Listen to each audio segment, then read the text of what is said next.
conseil municipal yi si demoon ci suñu ministre la ko. ah oui am beneen taxawaay boo xam ne bëggoon nañ la ko fësal. d'abord mën nga ñaanal ñëpp mais moom nga beral ko. asalaamaaleykum mboolem teew yëpp maa ngi leen di nuyu kenn ku si nekk ci turam ak santam di kontaan si ñëw bi di kontaan si ñëwin bi. Si on fait le décompte des gens présents dans cette salle, les femmes sont plus nombreuses que les hommes. C'est tellement rare qu'il faut le confirmer aujourd'hui. Il y en a nous dit. Dans la world, il y a une affaire qui est l'histoire se répète. C'est Max qui dit de ça, que l'histoire se répète. La première fois, ça peut être une tragédie. La première fois, ça peut être quelque chose de bien, mais si l'histoire se répète n'importe comment, ça peut être une tragédie. Puis nous demain à l'Assemblée nationale. Nous sommes dans la coalition Benno Bokk Yaakaar. Dama dem seet sëñ Mansour ni que maa ngi dem assemblée il faut nga yab ma. mu ne ma tàllal man ñaanal la demal si sëñ Abdou mu yab la. ma ñëw ni sëñ Abdou sama papa Mansour moom laa ñëw ma yab ma assemblée nationale. mu ni ma yaa ngi dem fu nga xam ni fii yaa ngi si seen biir waaye boolewul na si seen biir.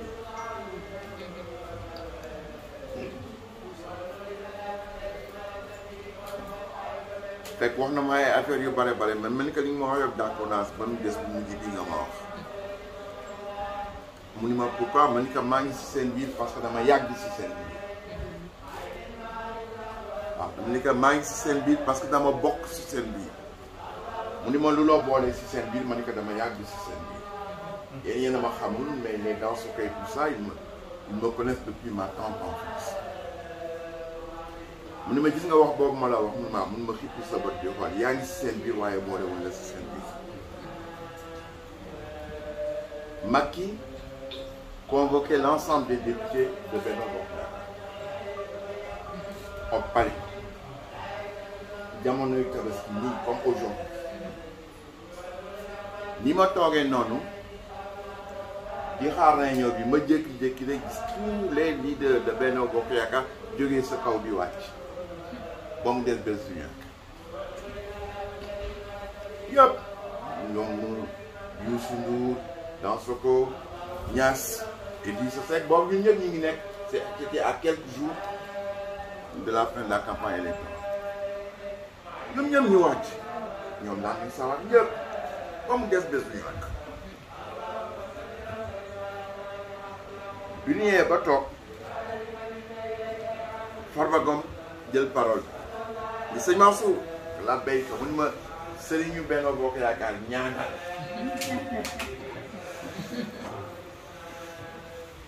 mu daan jóg taxaw daan ni Farba dafa ni naa ñaan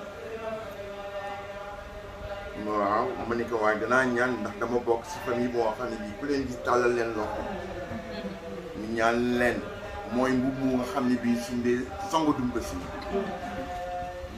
waaye bala may ñaan danaa ñaan daal surtout si circonstance yi fukki fan yi jëkk si Tabaski waaw ya ashara awaa'il yàlla dafa ko fonk ba def si wat si alquran wax ni wal fajri wa layaalin ashr ni bés yi am si année bi yëpp fukki fan yi ñëw si gën ñu bàyyi nag dañ defa ni ashara awaaxir la fukki fan yi mujj si weeru koor ndax li si laylatul qadr ne waaye yàlla nee na ashra awaa'il la fukki fan yi jëkk si weeru tabaski la ndax li si daje dafa bari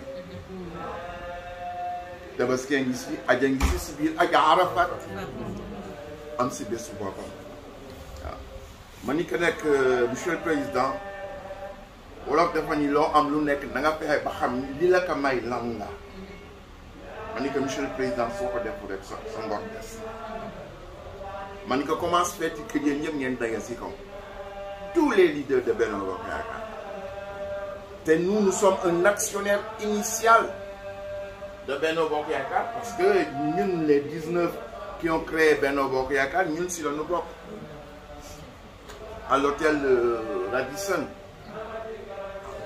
Benno ñoom Niass ak ñoom Tanor dañu woon dindi Benno ndax jógu leen Benno Siggil Sénégal ak yooyu il faut l'arrêter ñu nañ ko dindi man moo wax leen nañ si bokk dañ si boole benn bokk bi man maa ko sax donc je suis un actionnaire depuis le départ comment se fait-il que ngeen yegg si kaw réunir bàyyi nu waaye dafa dëggal li ma sama papa yabee woon du may ñëw fii maa ngi si seen biir waaye boolewu leen ma si seen biir waaye nag comme wax naa loolu tàll leen seen loxo ma ñaanal leen ndax fukki fan yii yàlla nee na loo si ñaan ma def ko ndax ñoo ko gënal si année bi ma ñaan bi ma dama dañu pare rek ma ki daw si dal ni ma il faut ñu waxtaan maa yow léegi laa mënu ma faute bi du ñoom man la c'est comme si l'histoire se répétait danaa ñaan ndax dama bokk famille bu nga xam ne bii ñëpp ñaan la leen yaakaare su ma génnoon fii si bedd mi bu dajeeg man si mi sa dàll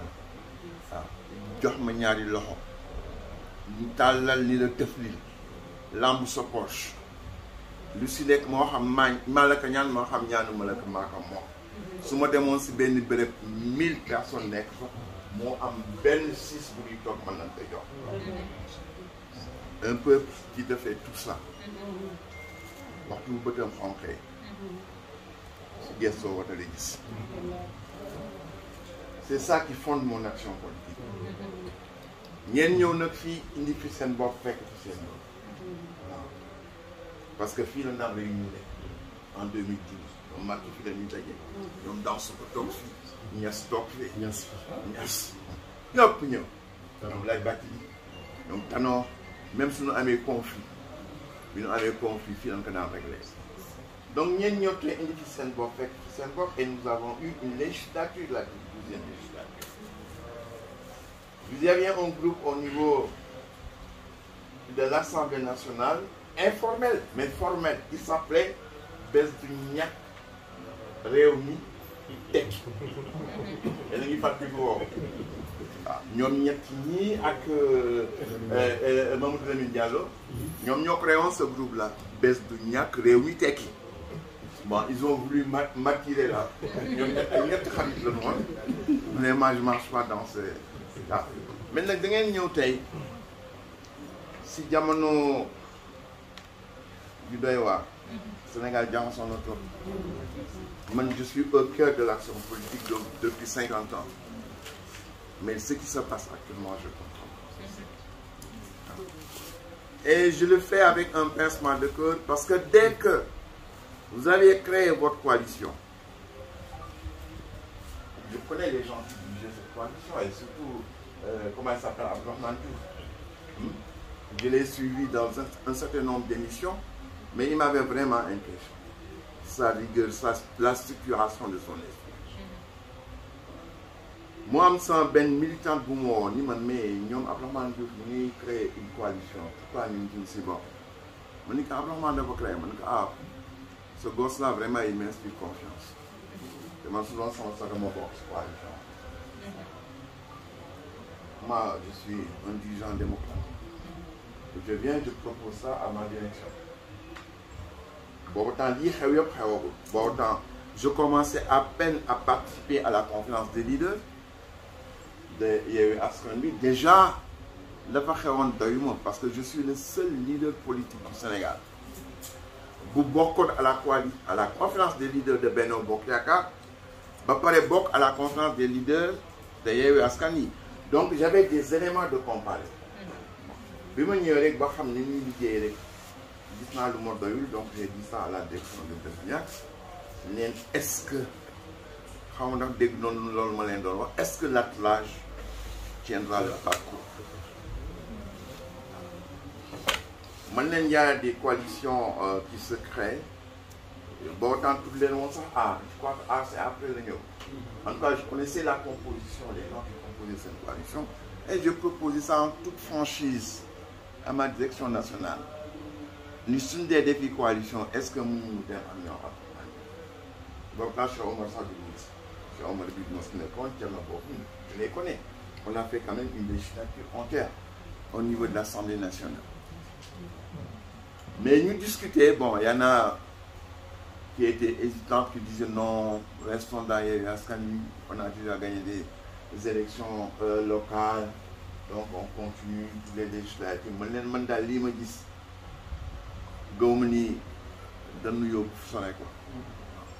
Donc aujourd'hui, je suis votre débat à la télé, je vois Théodore qui est député comme nous à l'Assemblée nationale et qui est très structuré. Vous avez vraiment des gens très structurés.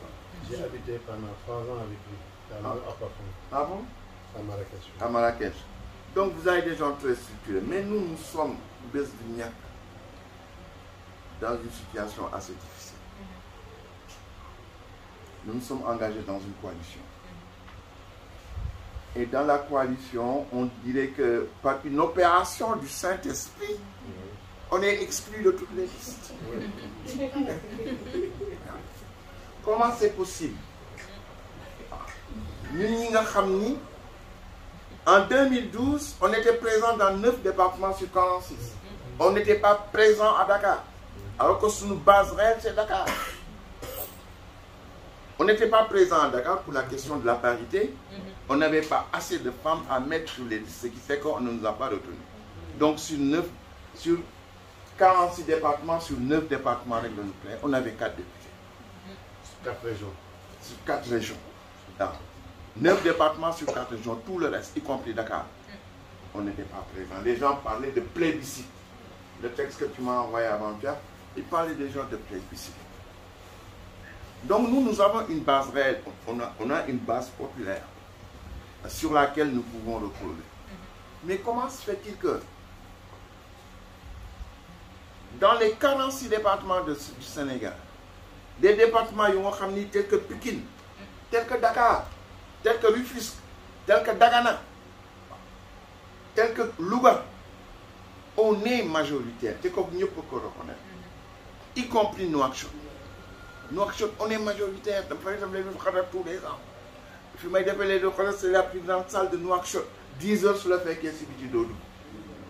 Donc on a une base réelle. Comment se fait-il que nous gagnons ici, nous nous sommes la racaille, quoi. Et puis ils ont la prétention de nous demander, à nos militants de voter pour des gens que nous ne connaissons pas. Est-ce qu'ils veulent réellement gagner? La comprend. Bon, maintenant, nous avons énormément discuté au sein de Besniak. Et man wax naa leen wolof dafa ni ku tëbe si kam dal si daay am na beneen tëbin bu lay xaar ah oh léegi nag suñu tëbaatee fan la ñuy daal mën nañu dal si aar mën nañu dal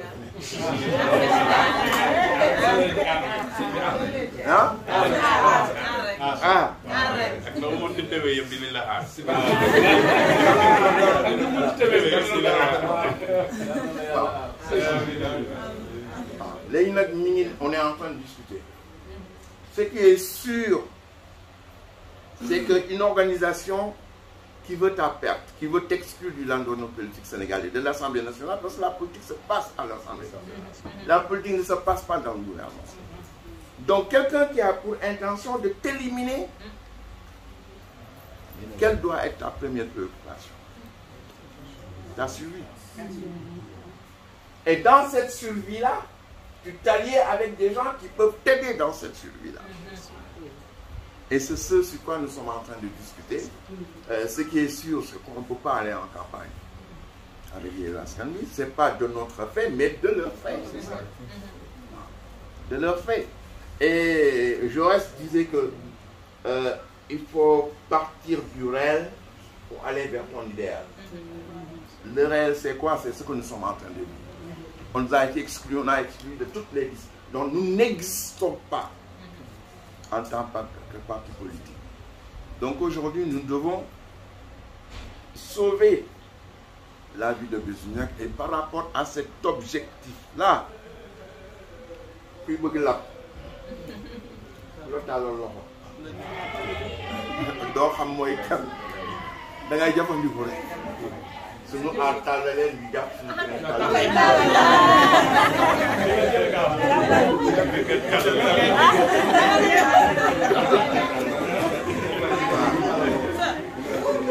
si niveau boobu la léegi c'est pas Mansour qui décide. Moi je suis un démocrate. On se retrouve au sein de notre organisation. Am na ñu nga xam ni ils sont pour ñu dem aar, am na ñu nga xam ni ils sont pour ñu dem ak Benno Bokk Yaakaar, am na ñu nga xam ni bon nen noonu bàyyi yooyu yëpp étant donné que tu vas être présent à l'Assemblée nationale. alors nañ la loxo gisoo.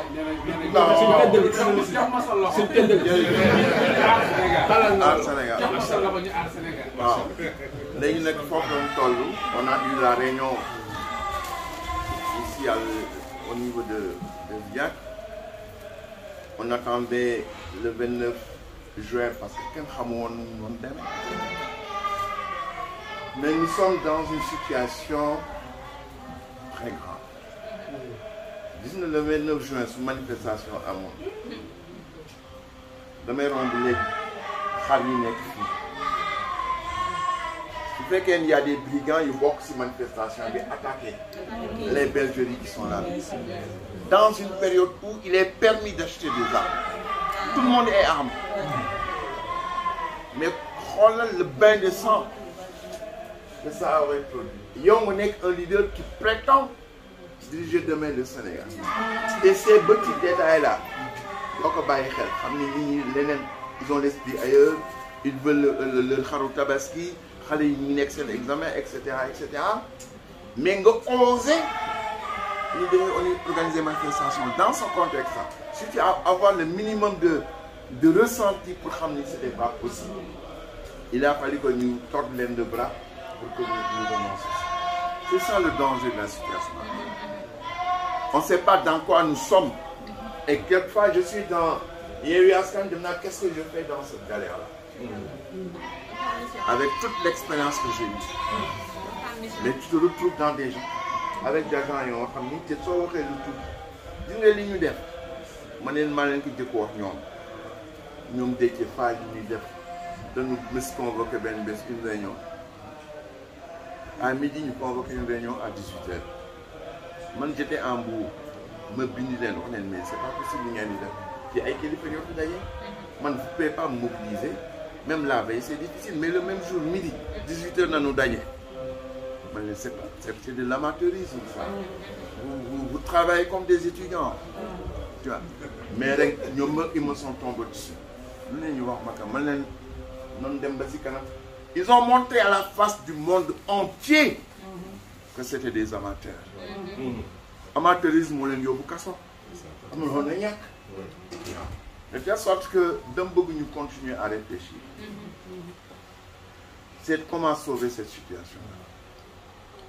Et que Yewwi Askan Wi, moi je peux dire qu'ils ont perdu. En tout cas, nous ici à Dakar, où nous sommes majoritaires, lii ñu def tey mënoon naa wax Dakar sama petit frère moo ko dirigé donc on y va pour Cheikh Oumar et cetera. Non, nous ne marchons pas comme ça. Nous allons réfléchir sur tout ce qui se passe actuellement pour jeter les bases. C'est prétexte. Critique lay wax mooy li ma soutenir par rapport au local. Non, mais lu ne la ma yëg. Je suis blindé. Sa papa daan wax am naa magasin bu mu ko def. dama basé aussi à Alxuraan. waaw am naa expérience bu ma xam ne bii lu ma wax mën naa leen ko tontu. mais sama cër mayu ma. waaye nag ma sukkandikoo si Alxuraan. wasbir alaa maa yaquuluun wahjurhum hajran jamiilan. zarni wal mukazzibiina uli ni'ma wa mahhilhum qaliila. yàlla dafa ni yonent bi daa dégg lu nekk. waaye nag na nga muñ. am na ay prophètes yi fi jaaroon dégg nañu lu raw li nga dégg. te pourtant ils ont assumé leur mission. waaw donc man tam sëñ Abdou dafa ni ma dugg nga si lu méttee man ci ma ni ko lan mu ni ma politique ma ni ko lu tax mu metti mu ni ma lu ne daa ko dégg ma ni ko góor yu ku bëgg akara ñeme kaani mu ni ma waaye sa maam de dégg na lu ne sa maam sëñ Babacar dem nañu ba tudde ko 1m10 ndax ni mu gàtt te waa Dakar yi ñoo ko tudde woon tu vois de sorte que je suis préparé am naa magasin bu mu ko def waaw mais en attendant il faut réfléchir il faut pas il faut ouvrir.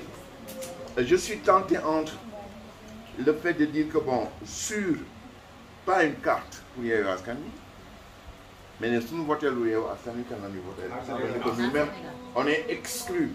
Donc ça demande une réflexion à votre niveau et une réflexion à notre niveau parce que nous avons un bilan national assez diversifié. Donc dañuy waxtaan rek comme ñoom actuellement ils sont en situation de faiblesse parce que bi ñu leen waxee ne ñu génn Yewwi Askan Wi ñoom ñëpp ils avaient refusé.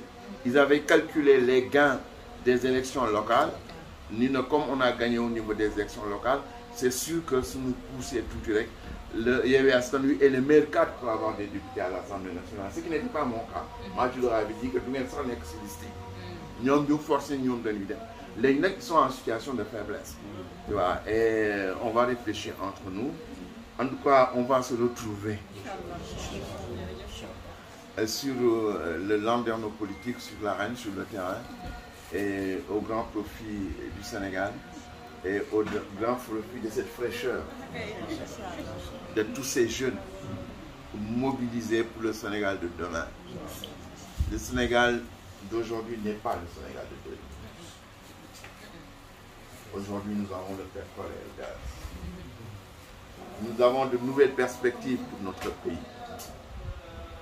Et ces nouvelles perspectives-là, il faut que nous talk. Je l'ai dit à l'Assemblée nationale, qu'à l'Assemblée nationale, des deux côtés, l'opposition comme la majorité, il y a des ressources humaines énormes.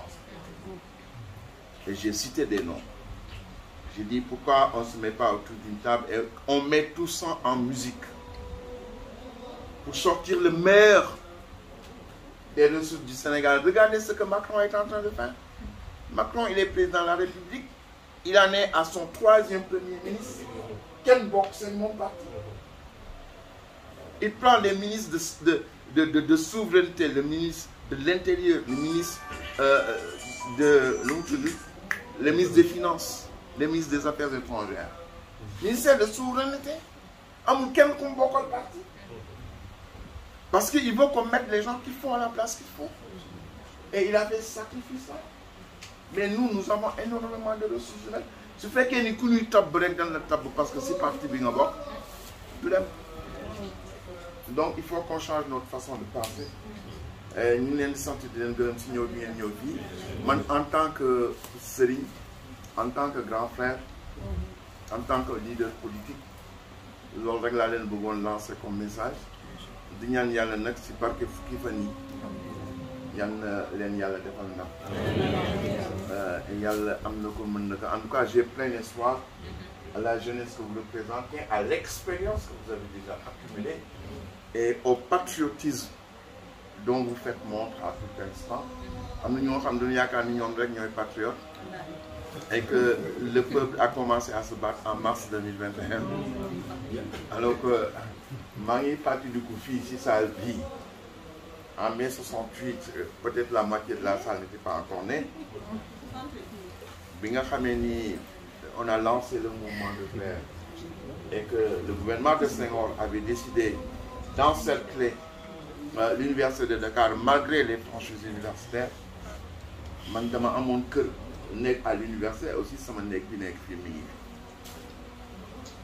bi ko sama yaay yëgee mu ñëw fekk ma sama nekk nii ma dégg nga li ñu wax ma ne ko la mu ne ma Senghor ne day dugg si université ëllëg ma ne ko ah bon mu ne ma loolu mooy li am kon nag kër gi doo fi génn doo dem fanaanel fii am nga fi nekk t'as pas besoin de dem si université ñu ne arrêté